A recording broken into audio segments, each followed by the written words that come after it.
In the early hours of March 4, 2025, President Trump's trade war against Canada, Mexico, and China officially began. Trump slapped 25% tariffs on Canada and Mexico while doubling tariffs on China from 10% to 20%. You're a very smart guy. This is a very dumb thing to do. This means any goods shipped from Canada to the US, including auto parts, lumber, steel, pharmaceuticals, wheat, pork, beef, and minerals, will cost US importers 25% more. That cost will then be passed on to American consumers, resulting in higher prices. For example, Honda manufactures 400,000 vehicles a year out of its Alliston, Ontario plant in Canada. The Honda CR-V, which previously cost Americans around $35,000, is now subject to a 25% tariff, adding up to an additional $8,750, which could push the final price to $43,750. Just one day after the tariffs took effect, the Trump administration announced a one-month delay on tariffs for certain vehicles built in North America, but only for the big three automakers GM, Ford, and Stellantis, the parent company of Chrysler. And then the next day, he appeared to soften the blow slightly, delaying tariffs for 1 month on all products from Mexico and Canada that fall under the free trade agreement, though around half of all imports from both countries still remain subject to tariffs. Why is Trump doing this? Why is he knowingly making things more expensive for Americans? He says these tariffs are necessary to stop the flow of fentanyl across both the northern and southern borders. The fentanyl coming through Canada is massive. The fentanyl coming through Mexico is massive. But is that really the case? Do the numbers support what he's saying? U.S. border authorities seized 22,000 pounds of fentanyl in 2024. From that total, only 43 pounds, 0.2%, came from the Canadian border. 21,000 pounds, making up 97%, were seized at the Mexican border.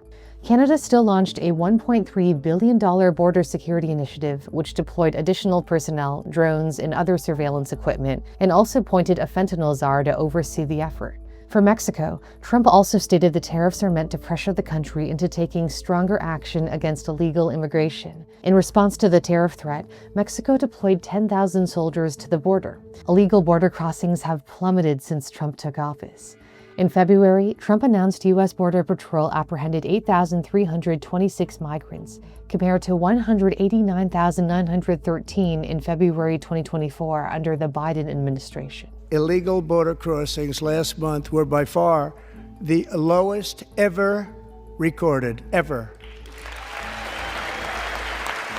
Despite the decline in illegal crossings and the crackdown on drugs, the tariffs still went into effect. Trump himself made it clear why. He said on Truth Social, "If companies move to the United States, there are no tariffs." A major reason behind Trump's tariffs is to incentivize businesses to move manufacturing and production back to the U.S., investing in American jobs, factories, and infrastructure.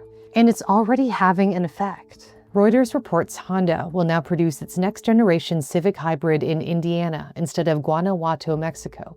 This, in theory, would strengthen the U.S. economy and reduce dependence on foreign countries, especially during global crises like COVID-19, which exposed weaknesses in global supply chains. Trump has also repeatedly joked about Canada becoming the 51st state and has been calling Prime Minister Trudeau governor. Trudeau hasn't taken these comments lightly, hitting back against Trump's tariffs. Canada will be implementing 25% tariffs against $155 billion worth of American goods. There are no winners in a trade war. These retaliatory tariffs mean American goods will now be more expensive for Canadians, like toilet paper.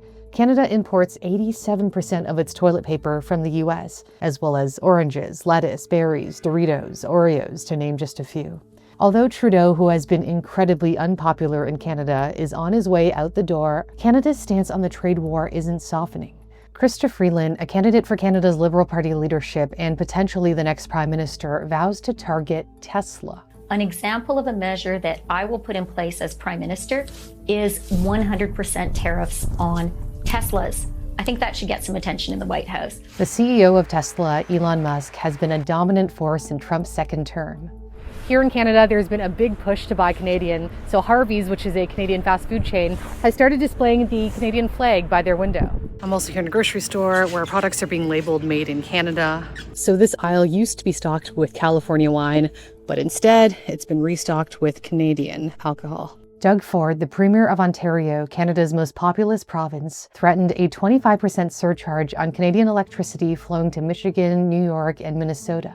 If they want to try to annihilate Ontario, I will do everything, including cut off their energy, with a smile on my face. The problem for Canada and Mexico is that there is a huge trade imbalance. Canada relies on the US more than the US relies on Canada. 76% of Canada's exports go to the US, making up nearly 18% of Canada's GDP.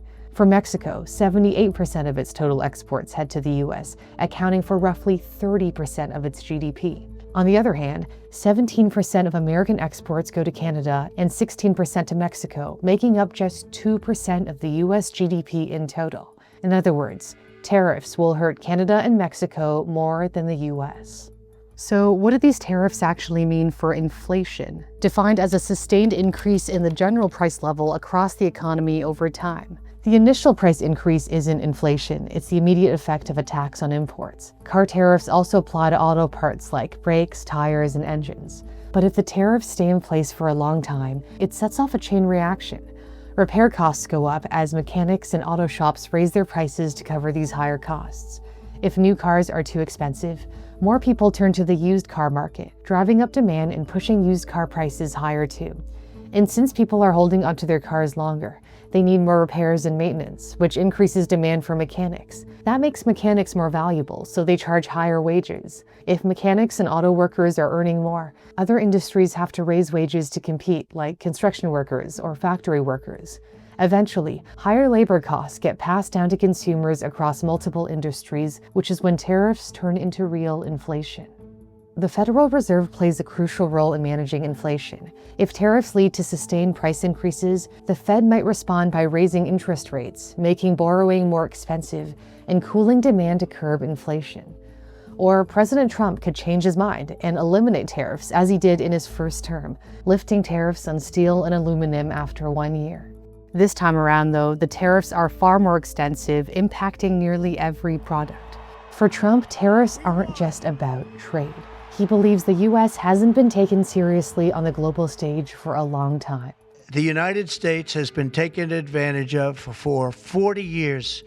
The United States has been a laughingstock for years and years. That's why this gentleman is built in Taiwan instead of building here. It would have been better if he built here. In President Trump's view, tariffs aren't just an economic tool. They're a way to reassert American power. I believe that my life was saved that day in Butler for a very good reason. I was saved by God to make America great again. I believe that. Thank you. Understanding the real impact of tariffs requires strong analytical skills, and that's where Brilliant comes in. Brilliant's data science courses train you to identify trends and make informed decisions using real-world data. You'll explore data visualizations, algorithms, regression models, and more, gaining skills that apply to economics, business, and beyond. Brilliant's math courses are some of the most popular. Instead of passively watching lessons, you'll actively solve problems, helping you build a deep understanding of algebra, calculus, and vectors in a hands-on way. No matter what sparks your curiosity, math, science, programming, or AI, Brilliant has courses to match your interests. You can dive into programming and start building programs from day one using their intuitive drag-and-drop editor. If you're interested in AI, Brilliant's How Large Language Models Work breaks down how chatbots like ChatGPT generate human-like language. The best part is you can try Brilliant for free for 30 days by signing up at brilliant.org/newsthink or scanning the QR code on your screen. That's brilliant.org/newsthink for a free 30-day trial, plus get 20% off an annual premium subscription. Thanks for watching. For Newsthink, I'm Cindy Pom.